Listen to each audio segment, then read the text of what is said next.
મુખ્યપ્રધાન ભૂપેન્દ્ર પટેલે mission green hydrogen Gujarat launch કર્યું છે। યુનિવર્સિટી ઓફ કેલિફોર્નિયા અને ગુજરાત સરકાર વચ્ચે કરાર થયા।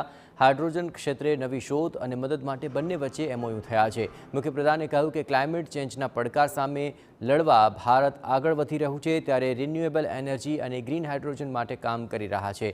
પીએમએ દેશમાં ગ્રીન હાઇડ્રોજન મિશનની શરૂઆત કરી છે અને તેમના વિઝન પર ચાલી ગુજરાતને દેશનું હબ બનવાનું સ્વપ્ન છે। પીએમના વિચારો સાકાર કરવા ગુજરાતે 2 લાખ કરોડનું બજેટ ફાળવ્યું છે, તેમજ ઉત્પાદન માટે કચ્છ અને બનાસકાંઠામાં જગ્યા ફાળવવામાં આવી છે। આ વાઇબ્રન્ટમાં જેટલા MOU થયા તેમાં 50% MOU એનર્જી સેક્ટરમાં થયા છે।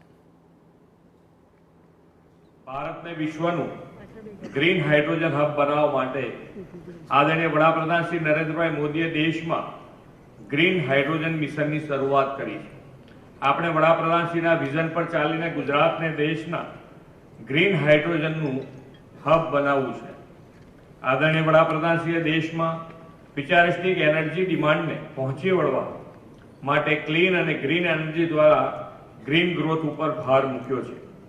તેમના આ વિચારોને સાકાર કરવા ગુજરાતે ગ્રીન ગ્રોથ માટે 5 વર્ષ માટે 2 લાખ કરોડ રૂપિયાનું બજેટ ફાળવ્યું છે।